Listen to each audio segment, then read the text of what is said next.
Nagbigay na ng pahayag ang ating bangag na Pangulo, wag na raw i-impeach si VP Sara.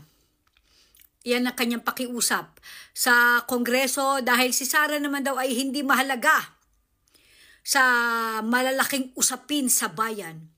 Makakaistorbo lamang daw ang usaping impeachment ni VP Sara sa bansa.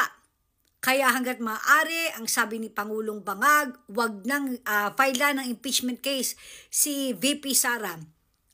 Akala ko ba papalag ka? So, anyari day? Anyari? Bakit ngayon umaatras ka na or sumuko ka na?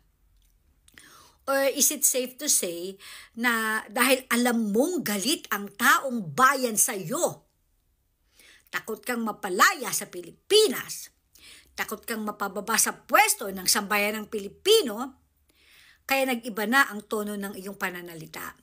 Tandaan mo, Bangag, mas gusto pa rin namin na mag-file kayo na impeachment case laban kay VP Sara dahil dyan magkakaalaman kung anong gagawin ng bayan para ipagtanggol si VP Sara. Tandaan mo yan.